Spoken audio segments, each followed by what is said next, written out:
家好，我是柳真 Eugenie， 欢迎回到我的频道。今天呢，我邀请一个特别的嘉宾，那就是我的朋友 Eugenie McGathy。那 Eugenie 呢，我们叫她 Jeannie 哈，我到采访的时候也会用她的 Jeannie。那她是我其中一个非常好的朋友，也是我以前在交易所工作的老板，所以呢，她是我在一生中非常值得欣赏和尊敬的女性的 entrepreneur， 所以非常高兴能邀请到她到我们的 studio 来，给大家分享一下女性怎么样从开始做生意，有一些什么的 inspiration。那好吧，那我们开始吧 ，Let's get started.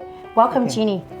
Oh, it's good to be here. Thank you. Thank you for having me. Of course. Yeah, so how did you start your business? Well, I started to have my own business. I actually started at the Chicago Board of Trade when I was a teenager, just working there as a runner. I worked my way up and was looking for a position to really make some money. It was interesting because I was watching people make millions and millions of dollars. And then an opportunity came up that I could actually be a broker and have customers. It was so exciting to me, and I didn't really have experience with it, and I was very young and just ambitious. And so I decided to go ahead and give it a shot and said, okay. So this was in March of 1987, after I had already been even trading for myself, that I decided to start my business, McGathy Commodities Corporation, which is a broker execution business at the Chicago Board of Trade in the grain market. Oh, that was great. So how do you actually get the ball rolling during your business journey? Well, once I decided to do it, I really created a business plan. And it was, I didn't really know anything about it. And I think if I look back at it now, that I would have reached out to get help from someone to create that business plan. I was kind of nervous because I didn't know, what to do. But creating the business plan in the beginning of just the things that you need to do just one time. For example, getting an office, getting a bank account, all those things just, you get one bank account and that's all that you have to do. But that list of things has to get done in a timely fashion. So what things did I have to do? How long was it going to take? And so did I achieve it in the first month, second month, third month? And then I had a projection of what I should do in 6 months, 1 year, 3 years, 5 years. And that was a little bit stretching it because I wasn't sure that I would even be in business at that time. But I was excited and ambitious and thought, this is going to be my one shot. Yeah. And I went with that. Yeah, so you actually have a plan, a short-term and long-term goal. Yes. And a plan, and you put it into a daily exercise on everyday's business.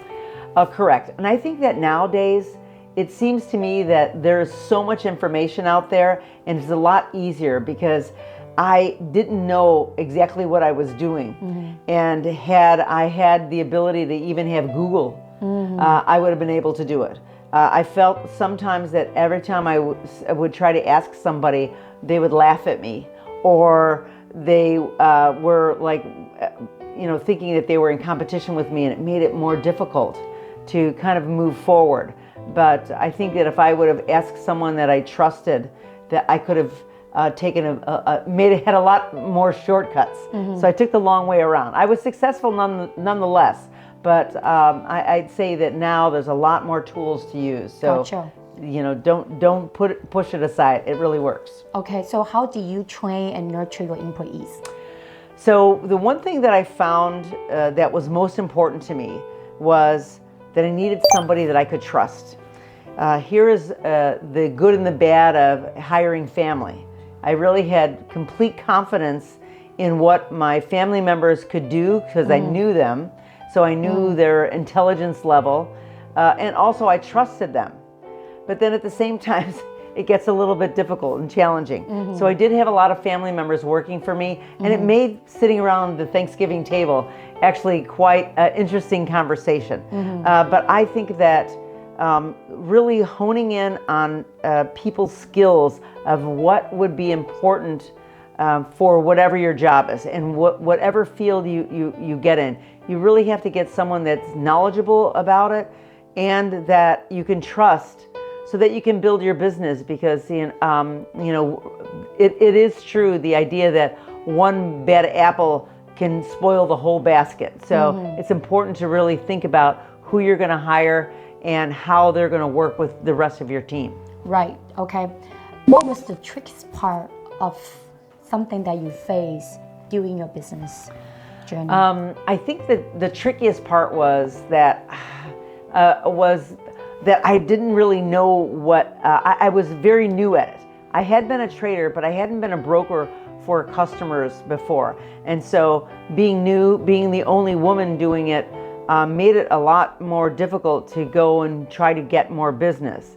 Now, how am I going to tell a customer that it's better to use me as opposed to another broker that was more experienced? Mm-hmm. In the end, I look back at it and I realized that what I offered was customer service that a lot of the other traders, the other guys, they didn't really care about. And they just felt that just because they thought they were a better trader, that they would get the business. But I found that customer service got me the business. Then when I got experience, I was able to be more experienced and more effective than the other guys, and also give my customers a lot better service. And then at that point on, I really was able to bring in a lot more business. Yeah. So I remember back in the day, there were so many men. Like it's basically a very, very heavy male-dominated industry. Now, you being a one woman among hundreds of men, how do you keep your mojo going? Well, I guess it was all about the success. When you start to make money and start to be successful, it really pushes you to even be more successful. Mm-hmm. Now, if you make, $100,000, then can I make $1 million? Can I make $10 million? And I grew accustomed to that lifestyle. So I really was inspired to go ahead and do it because I knew I was smart enough to do it, and I really had the inspiration to get rolling. The challenge was working with all those guys because they collectively wanted to stop me or wanted to push me aside because they just looked at women as not credible. But I just had me, and I just was going to continue to go forward no matter what. So I participated in many things at the Board of Trade. I always was on top of what could make the trading pit better. And even with that, it was challenging with the guys. So there was a lot of name calling at the time, and it was difficult. For many years, I had difficulty fighting with them, like really fighting back and forth. And you can imagine when there's a lot of money on the line, the fighting gets very close to nose, even with a little fist. Yeah. But what I realize now, looking back, is I wish I wouldn't have fallen into the trenches with them, fighting back and forth, screaming, swearing at each other and all that. That really took me out of my own mojo, kind of. Right. But I didn't have the tools at the time. So, but today I do. So it's a lot better. So I would say, don't let someone else pull you out of who you are. Mm-hmm. That your own integrity and who you are is plenty, even in spite of the fact that they go a little bit crazy. Right. I agree with that. Being a woman, I'm also an entrepreneur. It's oftentimes that your competitors or male, they just try to drown you down. They try to, and if you got hurt and then you continue being hurt by them, and then it's just like devastating. Like Yes, it was like that. I think that even my mother said, don't listen to them. And I thought, well, how do you not listen to them? Right. But she was exactly right. So when someone's yelling and screaming, it's really about them. It wasn't about me. And once I figured that out, the whole world changed, and how I could relate to them and actually trade back and forth, because we still had to interact with each other because we were trading in the pit. Right. So let's say this is a very tricky question. So looking back, if you have a second chance to restart your business, what would you have changed differently? What would you have done differently? Well, I think I would have reached out to figure out how to do business. Now, we didn't have Google at the time. Right. But there were still better books and other people that I could have, mentors that I should have leaned on. And I think that I was afraid because I was so new and a novice. And one time somebody laughed at me at what I was trying to do, and I was so embarrassed that then I didn't want to go out and ask anyone, and that was a mistake for me because it just made it more difficult. Nowadays, don't be afraid to even look up Google. Don't be afraid to ask somebody to help to mentor you. I now listen to people much older than me because I understand that they really have the wisdom and they can make my life a lot easier.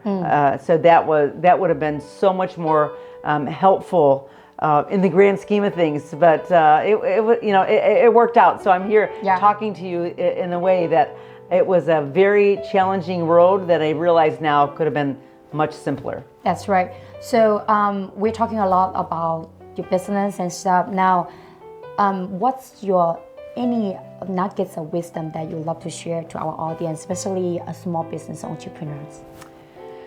Well, I found that in my business, I had to work with a lot of men. And, fighting in the pit when you're trading back and forth, it sometimes, really got me unnerved sometimes. And I started to play golf. Like much later, I was in business almost for 15 or 16 years. I started to play golf, and golf was kind of their sport. And what I found out was it helped me to relate to them better. I didn't know that would do it. I did, talk about sports sometimes, but we didn't have that same relationship. I started to play golf, and I actually won a championship at the time. And even today, I'm a 17-time golf champion. And at that point, I gained the respect of all the traders in the pit, that they finally saw my intelligence for what it was. I know that it doesn't make sense, but that was something that, had I known earlier, I think it would have changed the trajectory of my whole life. So I would just say, who is your competition? What is it that you have to do? And who are your customers? And how can you relate to them on a way that doesn't have anything to do with the business, but a way that you can gain a trust and confidence in each other? That's great, fabulous. For the ladies out there who make their mark in the field, any suggestions for them? Well, I'll say that don't be afraid to, shoot for the moon, because even if you miss, you'll still land among the stars. I think that all the time I was afraid to step forward, always waiting until I had complete confidence and complete credibility before I would move up. And I found that the men around me would send out resumes and try to get a job that they clearly were not qualified for. And 7 out of 10 of them got that job. And I think that we as women don't put it out there as much to go and get it. But I say, dream as big as you possibly can dream, and then imagine 10 times more that coming to you, because it can happen without a doubt. Without a doubt, don't be afraid to go out there and say, listen, I can be the best of who I am. I can run a business. The business doesn't have to run me. I can go ahead and do it. And the world is waiting for your voice. I feel that we as women have almost been taught that it is a patriarchal society. It is even that now. I thought it was changing, and that was 45 years ago. So as much as things are progressing, it's still a long way away. Don't be afraid to give it your all and give it a shot, because you never know how far you can go unless you've gone too far. And I say, go ahead. We need it. The world needs your voice. That's so great. I am actually so inspired by this. It's amazing, great information for the women, for entrepreneurs and people who out there who listen to this. I think I'm actually blown away by this. By the way, so I love to know what's the fun part of all your great memories about things that you love to share to our audience in the past.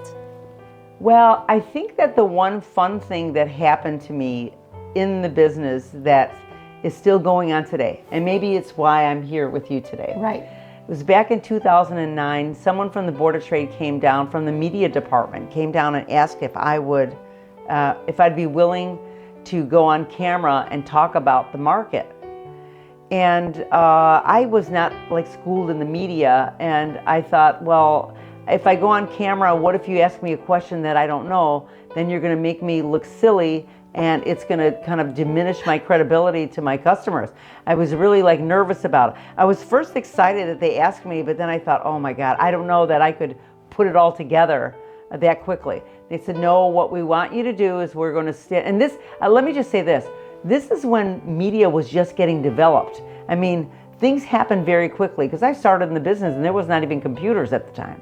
So 2009, as much as that seems like it's not that long, think about Facebook only started in 2008. Right. So they came down and said, okay, what we want to do is we're going to have a camera up on the trading floor, way up in the corner. So nobody was going to see it. But I was going to stand in the pit, they're going to hook up a microphone, and I'm going to say, okay, soybeans was higher, corn was lower, wheat was steady, and say a couple of things, and it was basically 30 seconds to 1 minute. And I thought, well, you know, is it really that important? This was the whole media program. So they hooked me up, I stood in the pit, and I had an earpiece, and they said, okay, start. And so I'm like, today in the market it was soybeans and corn and wheat, and I saw some of the trader guys looking at me like, what is wrong with you? You're just talking to the air.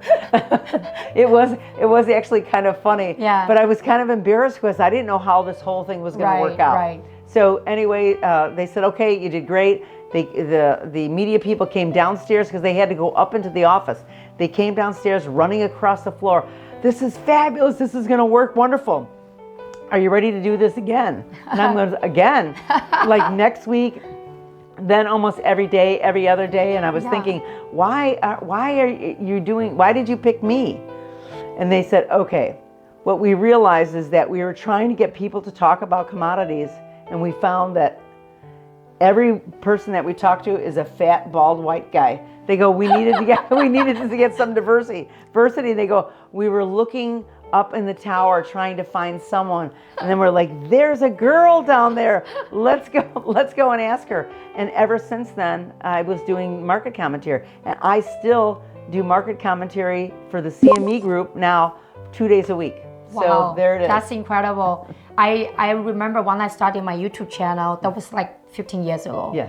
I was so nervous to post even a video because I always feel like I'm not ready, right? But before, you have been doing that since 2008. Yeah. It was like amazing. Yeah. I got a lot to learn and share today. Well, my last question for you is like, when you're not working, how do you keep your work and life balance? I think it's important to revitalize your mind, your body, and your soul, and golf has really done that for me, because when I play golf, it requires all of my thinking, all of my focus, and so I kind of take that away from the commodity market or the stock market or the news. I have to put my phone down, there's no computers, and then you're walking on the golf course, which all the golf courses are, even if it's a public course, it's beautiful, it's nice to be outdoors and to connect to nature. And I found that that is really revitalizing to me. Even if I can only do it for a couple hours as opposed to a full round of 18 holes, it is absolutely worth it, and that kind of revitalization is helpful. So not only with golf, I love to sail, and that's another thing, getting out on the water, you know, that's another piece of nature. So I think that maybe it is getting out in nature, going for a walk, looking at things that are right in front of you, right? The best things in life are free. And I find that really is revitalizing to me. So that helps to balance out, to get me more energy to go back into trade again. Wow, that's amazing. Thank you, Jeannie, for providing such a great advice and information. Myself learned so much from you today, and thank you. Oh, a pleasure. I was happy to be here with you. Thank you. Thank you. 那您购买的不仅是一栋房产，而是一种生活方式。请记住，我们一群有温度的地产经纪。那我们下期再见，拜拜。Bye.